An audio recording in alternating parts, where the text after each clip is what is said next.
Oui, c'est vraiment un plaisir d'être parmi vous.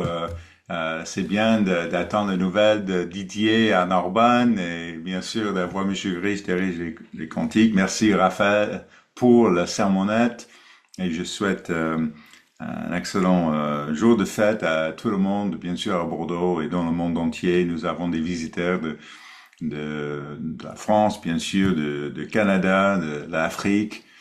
C'est un jeudi. C'est pas un samedi comme normal, mais bien sûr, c'est selon le calendrier hébraïque. Ça, c'était le premier jour de l'année. Euh, Pardon, c'est le 15e jour de l'année dans le calendrier hébreu et c'est le premier jour de Pâques sans levain. Donc, c'est vraiment un plaisir d'être avec vous. Nous nous réunissons ici en ce premier jour de Pain sans levain, après avoir célébré la Pâques il y a 2 jours, et vécu ce moment très intime de la soirée pendant la Pâques, un moment qui nous incite à l'humilité lorsque notre participation à la cérémonie de lavement des pieds. Pour nous, dans l'Église de Dieu, nous comprenons que on suive l'instruction dans Jean 13, lave les pieds les uns les autres lors de la Pâque, parce que ça c'est l'exemple de notre frère aîné Jésus-Christ. Et maintenant, nous avons eu un moment pour réfléchir à cette cérémonie, à ce que nous avons ressenti et à la personne à qui nous avons lavé les pieds. Et dans cet esprit, je voudrais faire le lien entre un aspect de cette cérémonie et à ce premier jour de Pain sans levain. Et dans ce cadre, je voudrais commencer par une petite histoire. Pendant des siècles, les monarques français ont observé la coutume de Jeudi Saint. Jeudi Saint, selon lequel le roi lavait les pieds des pauvres dans le cadre de la célébration religieuse de la Semaine Sainte. Et pour référence, aujourd'hui c'est le Jeudi Saint. C'est le veille de Vendredi Saint dans le calendrier catholique. On ne observe pas le calendrier catholique, hein. On observe le calendrier hébreu, mais cette année, ça correspondait à peu près. Et sous le règne de Louis XVI, cette coutume s'est poursuivie. Cela devrait être vraiment frappant de voir le roi de France devant les pauvres, leur laver les pieds et faire publiquement preuve d'humilité. Imaginez l'hérité d'une dynastie millénaire de l'Ancien Régime, l'arrière, petits-enfants de célèbre roi Soleil, Louis XIV, lavant les pieds des pauvres. À un certain niveau, c'était une image saisissante. Un souverain aux genoux, un homme doté de nobilité et de pouvoir, s'abaissant devant ceux qui avaient un statut social bien inférieur au sien. Ça la semble émouvant, ça la semble noble, ça la rassemble au service, n'est-ce pas? Mais lorsque nous arrivons à Jean 13, nous avons affaire à quelque chose de bien plus profond qu'une simple coutume religieuse publique. Donc alors pour commencer, reportez-vous s'il vous plaît à Jean 13 et commençons au verset 5. Jean 13, verset 5, nous avons lu ça jusqu'il y a 2 jours lors de la soirée de la Pâque, le 14, commencement de 14 Abib, sur le calendrier hébreu. Jean 13, verset 5. Jean écrit ici, ensuite il versa de l'eau dans un bassin et il se mit à laver les pieds des disciples et les a essuyés avec le linge dont il était saint. Verset 6. Il vient donc à Simon-Pierre et Pierre lui dit, toi Seigneur, tu me laves les pieds? Jésus répondit, ce que je fais, tu ne le comprends pas maintenant, mais tu le comprendras bientôt. Pierre lui dit, non, jamais. tu ne me laverais les pieds. Jésus lui répondit, si je ne te lave, tu aurais point de part avec moi. Ce que Jean 13 décrit ici, c'est bien plus qu'un dirigeant faisant semblant d'humilité lors d'une cérémonie. C'est Jésus-Christ, le Fils de Dieu, celui par qui toutes choses ont été faites, qui lave les pieds de ses disciples. Le fait de laver les pieds des invités était à l'époque la responsabilité d'un serviteur à la maison. Et alors qu'il était en train de laver les pieds de Pierre, le Christ dit quelque chose qui devrait retenir notre attention chaque fois que nous le lisons. Si je ne te lave, tu n'aurais point de part avec moi. Il ne dit pas, si je ne te lave, tu vas rater une leçon importante. Il n'y a pas dit, si je ne te lave, tu ne comprends pas le symbole. Il a dit, tu aurais point de part avec moi.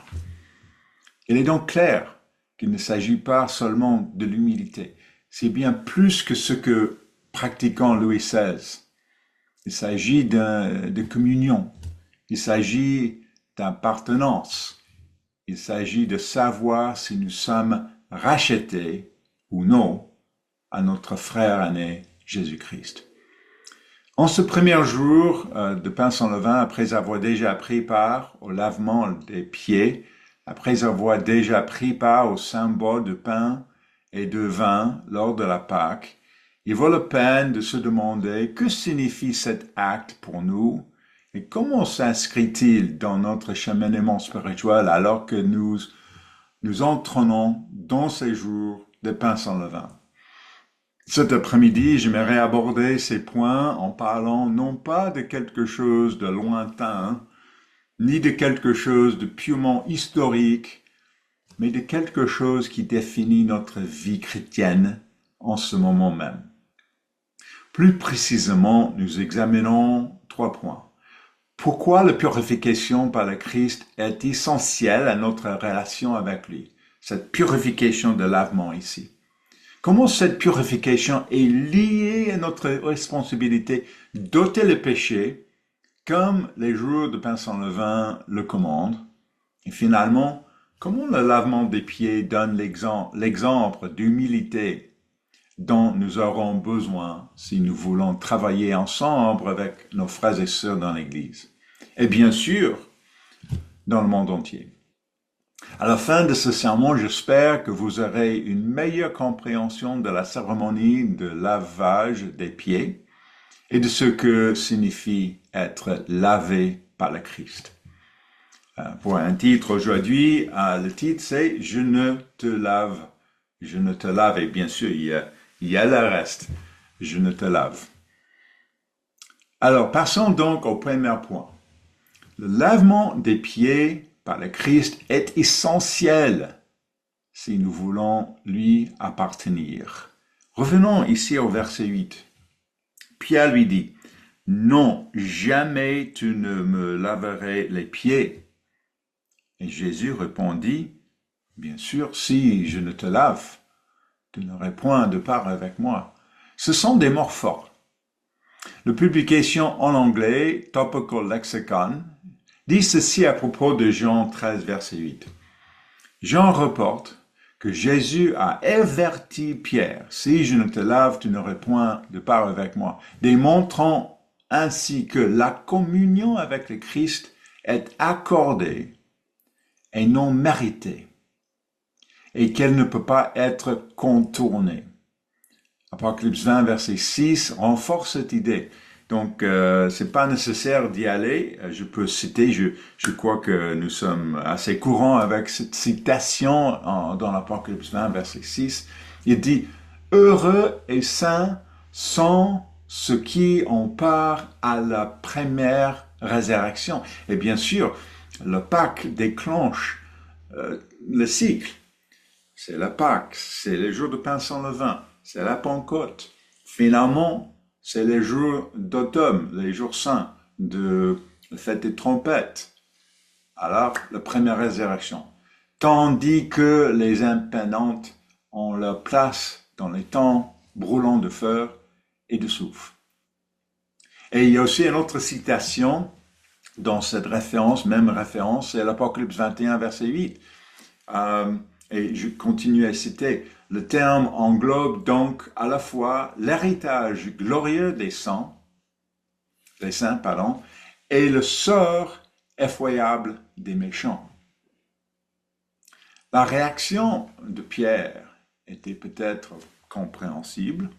Jésus était le maître, Pierre était son disciple. Jésus renversait cette hiérarchie. Lorsque Jésus a endossé le rôle d'un serviteur et s'est agenouillé pour lui laver les pieds, Pierre fait un mouvement en recul et c'est probablement dit, ce n'est pas normal, ce n'est pas digne de toi, c'est moi qui devrais te servir. Et d'une certaine manière, l'attitude de Pierre semble respectueuse, elle semble humble, elle semble loyale, mais elle n'en restait pas moins erronée. Et pourquoi? Parce que Pierre resterait à quelque chose dont il avait besoin. Pardon, il résisterait à quelque chose dont il a besoin. Et je pense que c'est là la première grande leçon pour nous. Parfois, ce dont nous avons le plus besoin de la part de Christ est précisément ce que notre esprit naturel a le plus de mal à accepter. Je répète, parfois, ce dont nous avons le plus besoin de la part de Christ est précisément ce que notre esprit naturel a le plus de mal à accepter. Nous en voyons un exemple de ça dans 2 Rois 5, avec l'officier militaire. Donc, reportez-vous s'il vous plaît. Bien sûr, on va continuer à regarder l'exemple ici dans Jean 13, mais maintenant, aller dans 2 Rois 5 et verset 1. Et on peut lire l'histoire de Naaman, chef de l'armée. Et c'est cet exemple. 2 Rois 5, verset 1. Naaman, chef de l'armée du roi de Syrie, jouissait de la faveur de son maître et d'une grande considération, car c'était par lui que l'Éternel avait délivré les Syriens. Mais cet homme, fort et vaillant, était lépreux. Les lépreux. Naaman entend donc parler de prophète Élisée, par une servante captive au service de sa femme, verset 2, et il décide de se rendre en Israël pour chercher la guérison. Remarquez maintenant le verset 9 à 10. Élisée lui fit dire par un messager, verset 9. Naaman vient avec ses chevaux et son char, et s'arrêta à la porte de la maison d'Élisée. Donc, il y a toute l'histoire. Imagine un homme grand comme ça, il voyage, il cherche où est ce monsieur, qu'est-ce que je dois faire avec tous ses serviteurs, avec les chevaux et tout ça. C'est un grand homme. Et verset 10. Au lieu de cette prophète d'aller d'accueillir gentiment. Non, Élisée, verset 10, lui fit dire par un messager, « Va et lave-toi 7 fois dans le Jourdain. Ta chair reviendra sain et tu seras pur. » Ok. Il dit, voilà, fais ça et tu vas être guérisé. Et bien sûr, ça, c'est pas la réponse que Naaman a anticipée. Ce n'est pas ce à quoi Naaman s'attendait. Remarquez les versets 11 et 12. Naaman fit irriter et il s'en alla en disant, voici, je me disais, il sortira vers moi, il se présentera lui-même, il invoquera le nom de l'Éternel, son Dieu. Il agita sa main sur sa place et guérit les lépreux. Il a un sentiment que c'est le théâtre. C'est une sorte de spectacle. Non. Il continue. Les fleuves de Dama, l'Abana et la Parpeur ne valent-ils pas mieux que toutes les eaux d'Israël? Ne pourrais-je pas me laver et devenir pur? Et ils sont retournés et partaient avec fureur. Quand on lui a dit de se laver 7 fois, quand Élisée a dit ça dans la Jordanie, il se mit en colère. Il se mit en colère. Cela ne correspondait pas à ses attentes. Cela ne lui semblait pas convenable. Il s'attendait à quelque chose de plus spectaculaire, de plus digne, de plus intuitif. Mais ce qui heurtait ses instincts. C'était précisément la manière dont Dieu avait choisi Dieu de le purifier. Et ce n'est que lorsque Naaman s'humilia et obéit sans questionner Dieu qu'il fut guéri. La réaction de Pierre dans Jean 13, c'est similaire. Son instinct lui disait, ce n'est pas juste. Jésus ne devrait pas me laver les pieds. Mais le Christ montrait que notre jugement naturel n'est pas souvent fiable en matière spirituelle. Souvent, ce qui nous incite le plus à l'humilité est justement ce dont nous avons le plus besoin. Ce lavement des pieds a marqué le début d'une série de leçons pour Pierre. Et il ne fait aucun doute qu'il en est de même pour nous. Nous aimons être un disciple du Christ, de moins ces aspects qui nous mettent à l'aise. Dans le cas de Pierre, il semblait être un homme d'action. Mais ici, on ne demande pas à Pierre de faire, plutôt d'être. On ne demande pas à Pierre de faire, mais plutôt d'être. On lui demande de se soumettre. On lui demande de recevoir. On lui demande de laisser le Christ faire pour lui ce qu'il ne peut pas faire lui-même. Peut-être est-il temps pour nous aussi de sortir de notre zone de confort en réalisant que tout comme pour Naaman, Dieu ne va pas accomplir les choses dans notre vie comme nous l'avions imaginé. Revenons à Jean 13. Et cette fois au verset 9. Pour continuer l'histoire. Jean 13. Maintenant, verset 9 à 10. Simon-Pierre lui dit, Seigneur, non seulement les pieds, mais encore les mains et la tête. Il dit. Jésus lui dit, celui qui est baigné n'a pas besoin que de se laver les pieds pour être entièrement pur, et vous êtes purs, mais non pas tous. Jésus montre donc déjà qu'il s'agit ici de bien plus que la propriété physique. Il parle d'une réalité spirituelle. Les disciples lui appartenaient déjà, mais il avait encore besoin d'être lavé. Une relation avec Christ avait déjà été établie, mais le besoin de purification persistait. Et cela correspond parfaitement à ce que nous avons lu le soir de la Pâque, dans 1 Jean 1, verset 7, et Raphaël a mentionné ça aussi dans sa sermonnette. On peut, quand même, il a cité, je crois que 1 Jean 1, 8 peut-être, mais allez, 1 Jean 1, verset 7, on peut lire ça ensemble, pour faire un lien avec la sermonnette aussi. 1 Jean 1, verset 7. Il dit ici, 1 Jean 1, verset 7. Mais si nous marchons dans la lumière, comme il est lui-même dans la lumière, nous sommes mutuellement en communion, et le sang de Jésus, son Fils, nous purifiait de tout péché. Et bien sûr, après, il y a le passage que Raphaël a lu, si nous disons que nous n'ayons pas de péché, nous nous séduisons nous-mêmes et la vérité n'est pas en nous. Et verset 9, si nous confessons nos péchés, il est fidèle et juste pour nous les pardonner et pour nous purifier de toute iniquité.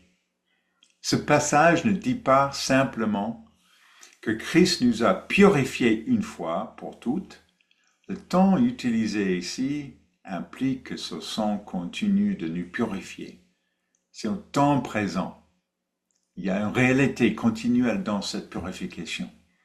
Et puis verset 9, comme nous avons lu, si nous confessons nos péchés, il est fidèle et juste pour nous les pardonner et pour nous purifier de toute iniquité. Encore une fois, le pardon et la purification ne peuvent venir que de lui. Que de lui. Il n'y a rien qu'on puisse faire. Ça, c'est la leçon de Jean 13. Et cette cérémonie, bien sûr, il y a d'autres leçons. On va continuer, bien sûr. Reportez-vous, s'il vous plaît, dans Éphésiens 5. Éphésiens 5, verset 25. Éphésiens 5, verset 25.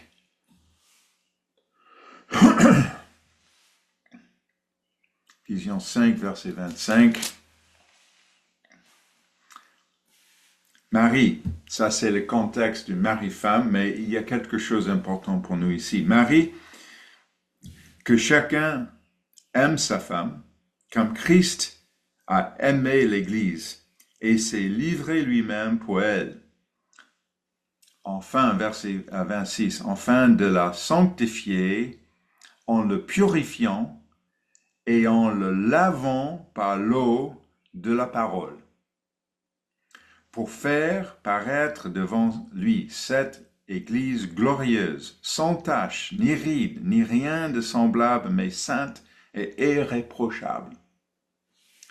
Quand Jésus dit à Pierre, « Si je ne te lave, tu n'aurais point de part avec moi », il ne parle pas simplement d'eau sur le pot.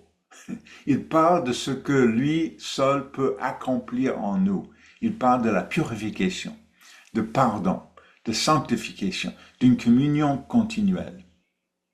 Et cela a une signification très concrète pour nous.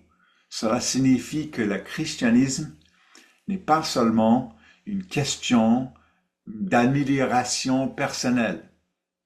Ce n'est pas seulement un effort moral.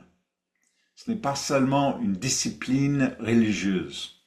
Toutes ces choses ont leur importance lorsqu'elles sont mises en leur place dans une bonne perspective. Nous sommes appelés à croître. Nous sommes appelés à vaincre. Nous sommes appelés à obéir, bien sûr, mais aucune de ces choses ne peut se substituer au lavement et à la purification que seul le Christ peut nous apporter. Et si je pense que c'est un aspect de notre compréhension sur lequel, nous pouvons progresser, tant en temps, qu'un individu, qu'en temps, qu'en Église. Une personne peut devenir plus disciplinée sans pour autre être spirituellement purifiée. Une personne peut acquérir davantage de connaissances bibliques sans pour autant être en communion avec le Christ. Une personne peut devenir plus religieuse en apparence et ne pas être véritablement réconciliée avec Dieu. Pourquoi? Parce que seul le Christ peut nous laver de la manière dont parle Jean 13, verset 8. Et c'est là que le symbole de lavement des pieds prend toute sa puissance. Je pense que nous, en sein de l'Église de Dieu, pouvons progresser dans ce domaine. Notre foi ne se résume pas de l'acquisition de connaissances. On ne s'agit pas d'avoir une meilleure compréhension de l'histoire de l'Église, ni une véritable compréhension du christianisme authentique, pratique par l'Église du Nouveau Testament. Tout ça est très bien. Oui, c'est important. Mais si nous arrêtons là, nous restons au niveau intellectuel, au niveau de cerveau, lorsque le Christ a lavé les pieds des disciples, et bien sûr pour nous, il nous enseigne de manière vivante que nous avons besoin de lui pour accomplir pour nous ce que nous ne pouvons pas faire nous-mêmes. La leçon qui va au-delà d'une connaissance intellectuelle est la compréhension de notre dépendance totale envers le Christ pour naviguer les défis physiques et spirituels de cette vie. Il s'agit d'accepter le don de sa grâce et de pouvoir ainsi en retour accepter les torts, les injustices, les blessures qui nous sont infligées. La grâce d'accepter les hauts et les bas en nous-mêmes et chez les autres. La grâce de vivre selon la voie divine et de lui permettre de transformer nos approches et nos attitudes, même lorsque la vie devient confuse et difficile. C'est Pierre qui a écrit dans sa deuxième épître, chapitre 3, verset 18, que nous devons grandir dans la grâce et la connaissance de notre Seigneur Jésus-Christ. Peut-être que ce lavement des pieds fut pour lui le moment où il commence à comprendre ce que signifie la grâce de Christ. Parfois, je pense que nous pouvons adopter l'attitude selon laquelle nous faisons notre part, nous assumons nos responsabilités et nous nous demandons alors pourquoi l'autre ne fait pas le même. Nous pouvons adopter une attitude critique et commencer à porter des jugements sur les autres et sur ce qu'ils ont dans leur cœur. Mais véritablement reconnaître et comprendre qu'il n'y a rien que nous puissions faire pour mériter notre salut, pour être purifiés, devrait nous couper l'herbe sous le pied et nous permettre de comprendre un peu mieux ce que est l'humilité. Et cette idée nous amène à notre point suivant. Si le Christ doit nous laver, cela signifie-t-il que nous n'avons rien à faire? Est-ce que ça veut dire qu'il n'y a rien qu'on puisse faire? Non. Cela rend-il le chrétien passif? Non. Je pense que nous connaissons la réponse. Mais voyons comment Jean 13,8 se rattache au jour de pain sans levain aujourd'hui. Alors, notre deuxième point. La purification par le Christ ne remplace notre responsabilité d'éliminer le levain, le péché de nos vies. Lorsque nous en arrivons au premier jour de pain sans levain, nous passons de la Pâque et à un autre ensemble des symboles. Nous avons déjà, j'espère, retiré le levain de nos maisons. Parce que ça, c'est l'instruction pour les chrétiens. Nous mangeons maintenant du pain sans levain. Dieu nous rappelle très délibérément que nous avons notre rôle à jouer dans l'élimination du péché de nos vies. Et il y a des choix à faire. Et les Écritures expliquent clairement ce symbolisme. Reportez-vous s'il vous plaît, reportez-vous s'il vous plaît à 1 Corinthiens 5, verset 6. 1 Corinthiens 5, verset 6.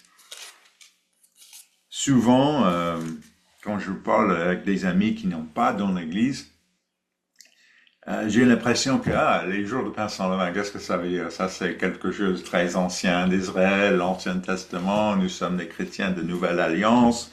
Pourquoi vous gardez ça? Et bien sûr, il est écrit ici dans 1 Corinthiens 5, verset 6, que ces jours sont importants. Il dit, c'est bien, 1 Corinthiens 5, verset 6, c'est bien à tort que vous vous glorifiez, ne savez-vous pas qu'un peu de levain fait lever toute la pâte, fait disparaître le vieux levain, afin que vous soyez une pâte nouvelle, puisque vous êtes sans levain, car Christ, notre Pâque, a été immolé. Célébrons donc la fête. Bah, célébrons donc la fête. Quelle fête? La fête des pains sans levain. Et pas, ça c'est le contexte. Célébrez donc la fête, non avec de vieux levain, non avec un levain de malasse ou de méchanceté, mais avec les pains sans levain, de la pureté et de la vérité. Remarquez le langage utilisé ici. Faites disparaître. C'est un langage qui décrit une action. Considérons maintenant ces deux symboles côte à côte. Dans Jean 13, le Christ nous lave, purifié. Et pour les jours de pain sans levain, c'est nous qui choisissons de retirer le levain. Ce ne sont pas des idées contradictoires, mais complémentaires. La Pâque nous dit, vous avez besoin du sacrifice du Christ. Vous avez besoin de la purification de Christ. Nous avons discuté ça dans le premier point. Vous avez besoin que Christ vous lave. Ok, voilà, ça c'est le symbole. La fête de pain sans levain nous dit quelque chose d'autre. Maintenant, examinez où vous péchez et choisissez de l'éliminer. Maintenant, rejetez la corruption. Maintenant, vivez différemment. Marchez désormais dans la sincérité et la vérité. C'est ça que nous avons lu ici. Si nous mettons l'accent uniquement sur le pain sans levain, uniquement sur nos propres efforts et uniquement sur le fait d'éliminer le péché, alors nous pouvons facilement venir à compter sur nous-mêmes plutôt que sur Dieu. Nous pouvons commencer à penser que le christianisme repose principalement sur nos performances. Nous pouvons commencer à nous évaluer sur la base de nos efforts extérieurs et oublier à quel point nous avons besoin de la grâce. C'est ce qui nous conduit souvent à évaluer les efforts des autres et les comparant aux nôtres. Bien sûr, ça c'est le légalisme.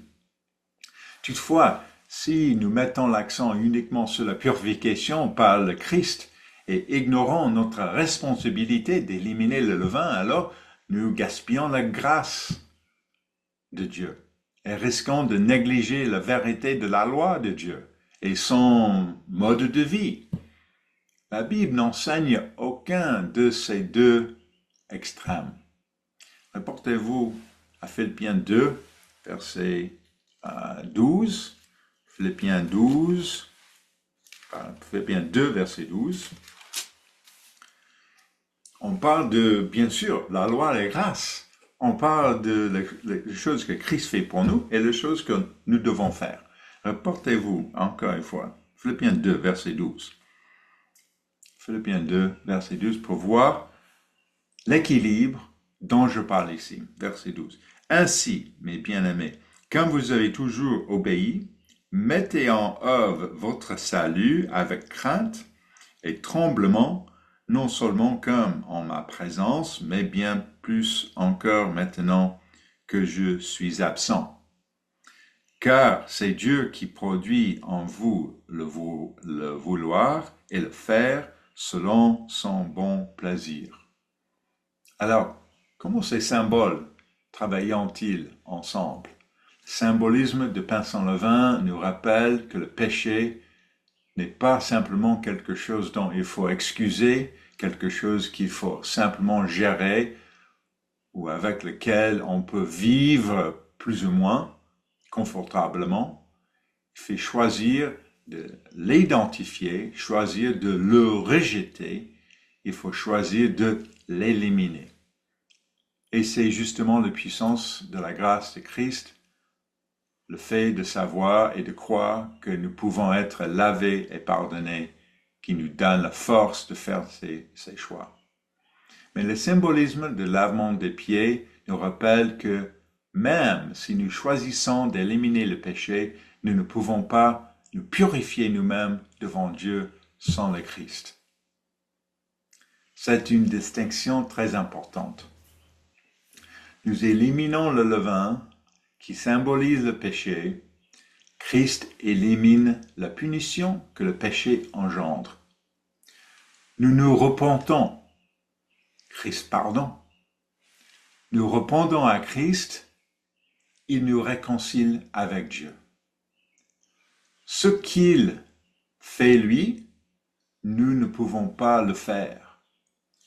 Mais remarquez, ce que nous faisons, nous, il ne peut pas le faire pour nous. Ce que nous faisons, nous, il ne peut pas le faire pour nous. Même s'il nous donne la repentance, parce que ça c'est clair, il donne la repentance en nous, en ouvrant nos yeux pour que nous puissions voir nos péchés, il ne peut pas choisir d'y répondre à notre place.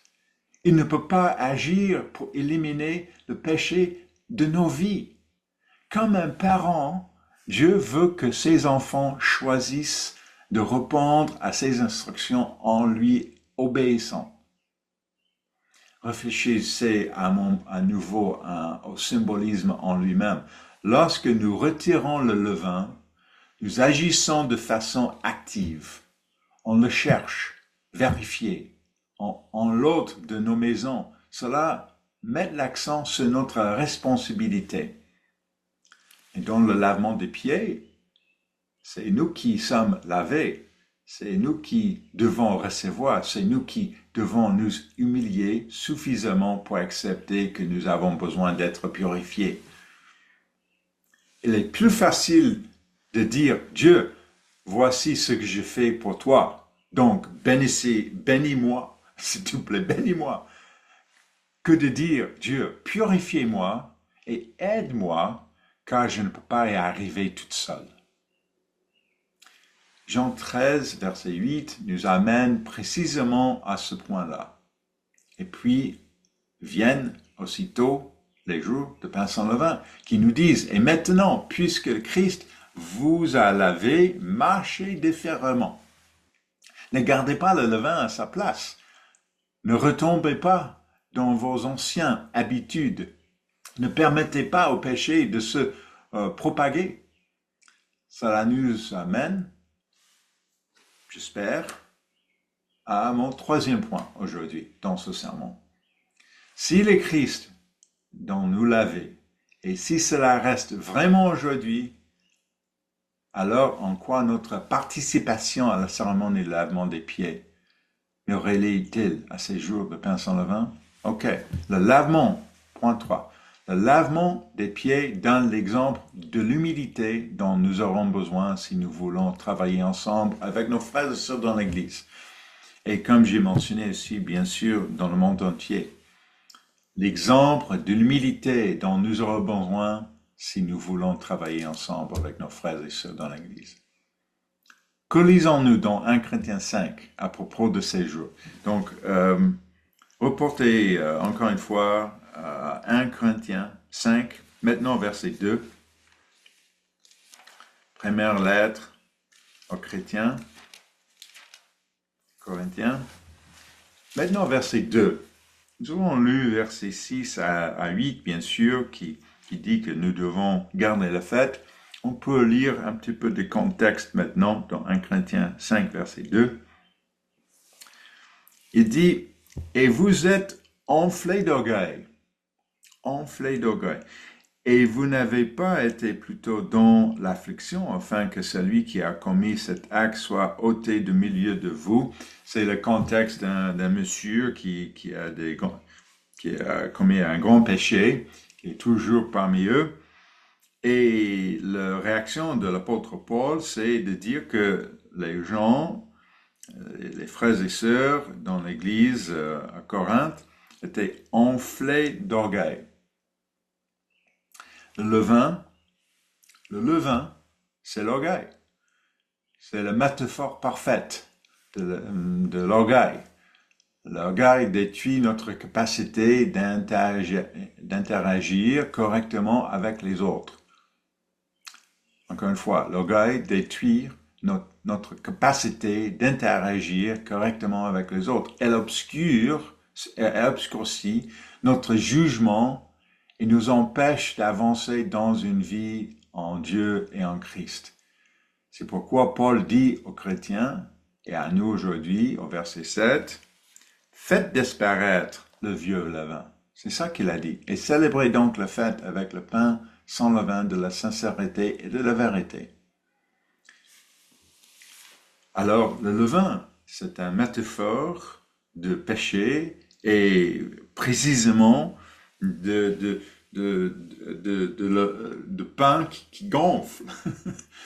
Et maintenant, on mange le pain qui ne gonfle pas. C'est très, très fin.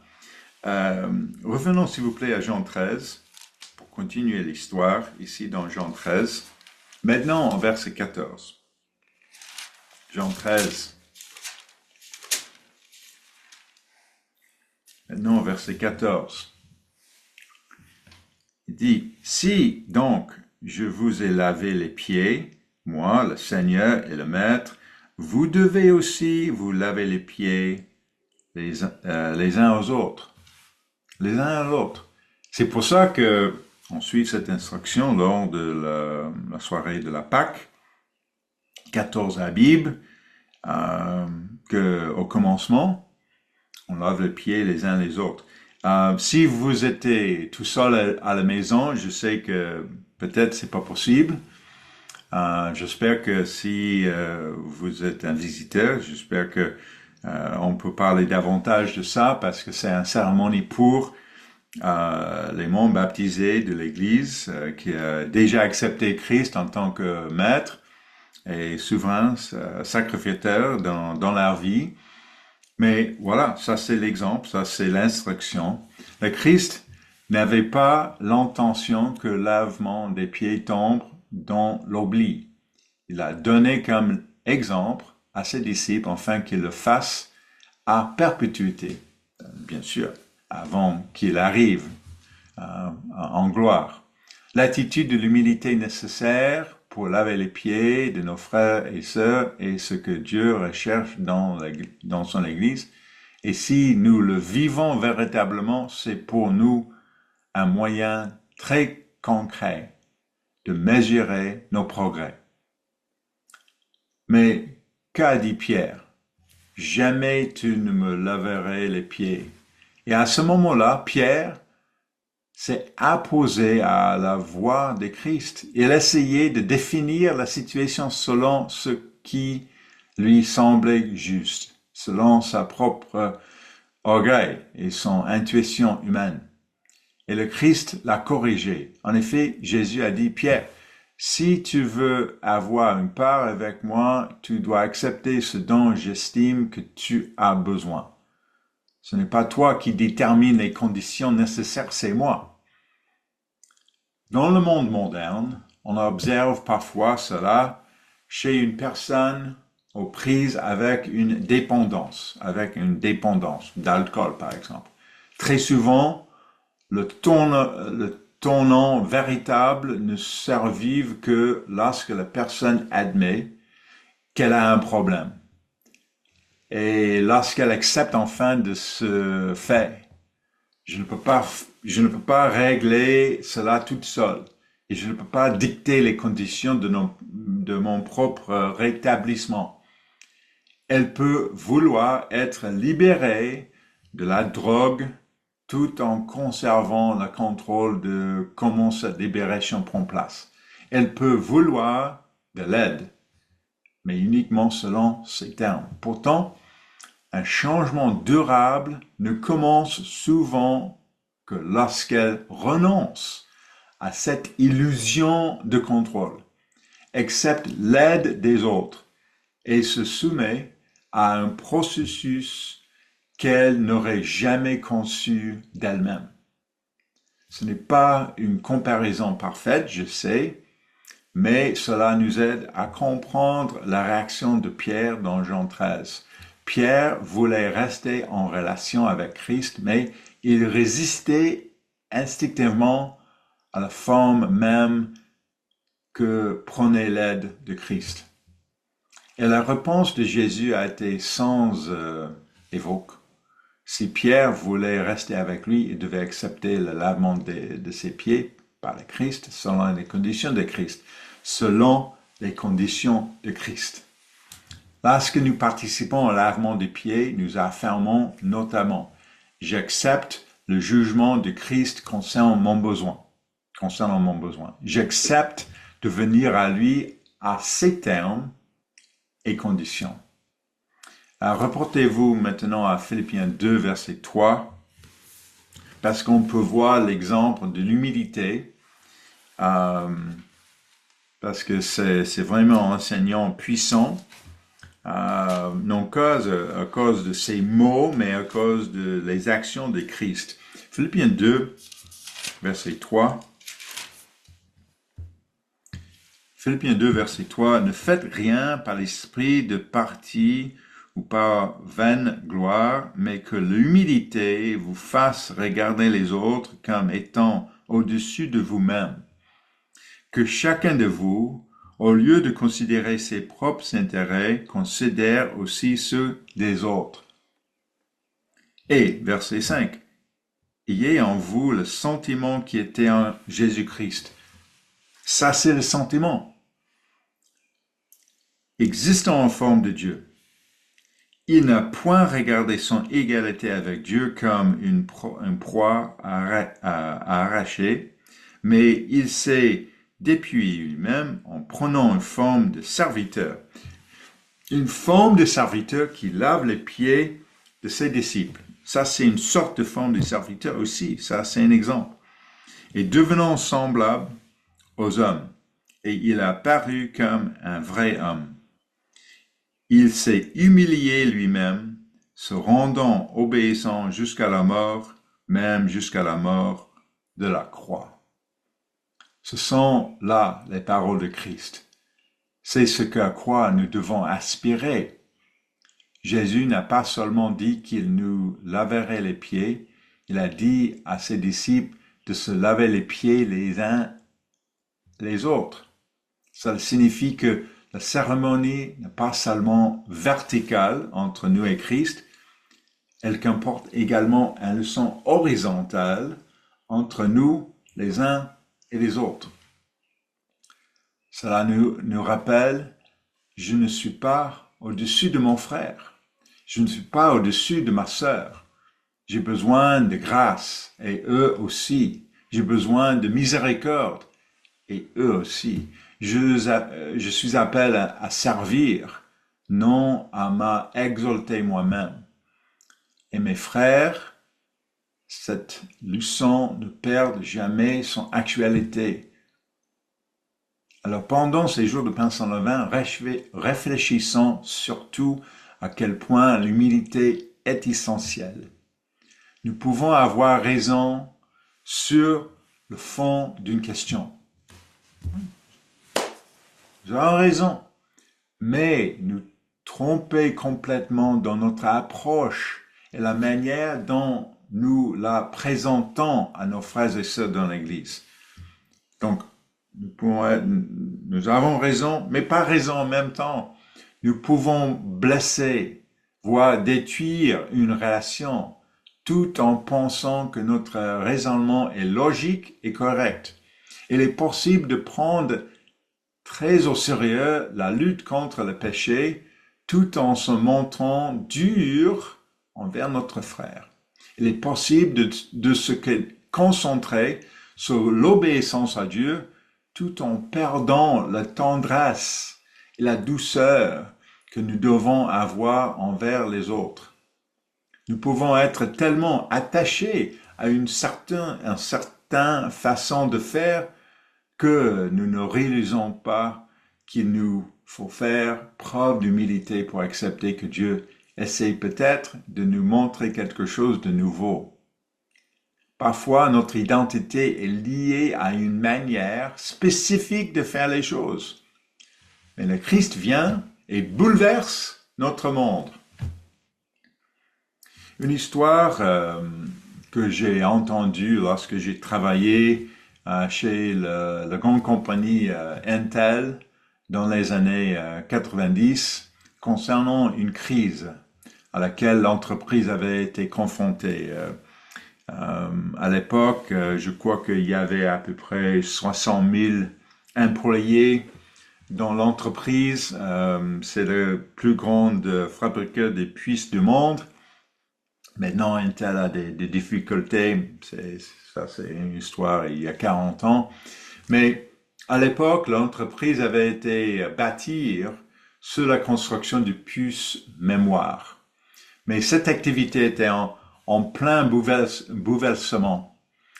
Et Andy Grove, le directeur des opérations, et Gordon Moore, le fondateur, étaient tellement ancrés dans l'histoire de l'entreprise qu'il leur était difficile de décerner clairement ce qui devrait être changé. Et finalement, M. Grove demanda à M. Moore si on nous verrait et que le conseil d'administration nommait un nouveau PDG, que ferait-il selon toi? Et son collègue, Moore, le PDG, il dit, il nous ferait abandonner les puces mémoire. Et Grove répondit en substance, alors pourquoi ne le faisons-nous pas nous-mêmes? Et ce moment a été décisif car ils ont eu l'humilité d'admettre que leur propre attachement à ce qu'ils avaient fait dans le passé obscurcissait leur jugement. Ils devaient cesser d'insister sur leurs propres conditions et façons d'opérer et accepter ce qu'un regard extérieur honnête rendait évident. Donc, souvent, ça c'est important pour nous parce que nous avons une certaine façon à penser. On devrait faire ça parce que ça c'est notre passé, ça c'est les choses qui a marché dans le passé, mais il ne marche plus. Il faut avoir une autre façon à considérer les affaires. Allons-nous conserver l'humilité de cette soirée de lavement des pieds au cours de ces jours des fêtes de pain sans levain? J'espère qu'on peut avoir l'humilité de recevoir quelque chose de nouvel de Dieu pour comprendre les choses que nous devons faire pour l'avenir. Revenons maintenant à notre point de départ. Nous avons commencé par l'histoire de la tradition royale française. Le roi lave les pieds des pauvres, lavant les pieds dans le cadre d'une cérémonie religieuse. Et sous le règne de Louis XVI, cette coutume s'est poursuivie, comme j'ai mentionné. Cela ressemblait à de l'humilité, ça ressemblait à du service, ça ressemblait à un souverain s'abaissant lui-même. Mais les apparences et la réalité ne sont pas toujours les mêmes.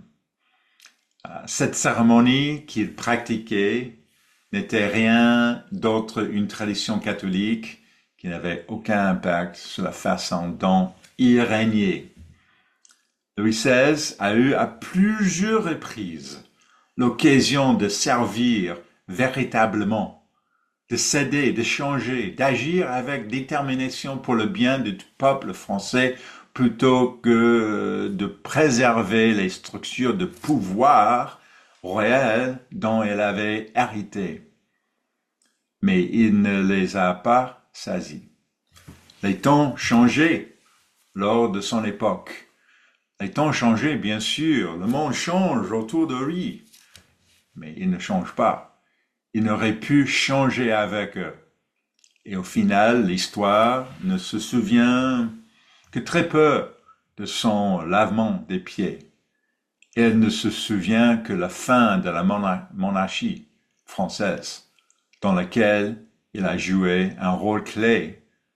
Un échec de la monarchie a servi véritablement le peuple face à la crise qui s'annonçait. Et finalement, Louis XVI fut exécuté pendant la Révolution française et l'ancien régime qui avait duré 1000 ans fut détruit. En revanche, lorsque Jésus lavait les pieds des disciples, il ne le fit pas pour un effet politique. Il révélait sa véritable pensée, son véritable caractère et sa véritable mission. Et quelques heures plus tard, il fallait bien plus que de laver des pieds. Il donnait son corps, il versait son sang, il donnait sa vie. C'est cela la véritable humilité. C'est cela le véritable service. C'est cela le véritable amour. Et c'est pourquoi ces paroles dans Jean 13, verset 8 sont si importantes. Si je ne te lave, tu n'aurais point de part avec moi. Poursuivons la purification que nous avons reçue et l'humilité que le Christ nous a démontrée, en faisant également disparaître le levain de nos vies au cours des 7 prochains jours. Souvenons-nous de notre expérience de lavement des pieds tout au long de notre vie. Bon, joyeux fête. J'espère que vous avez commencé cette journée de bonne manière et vous êtes prêts pour la joie des prochaines 7 jours.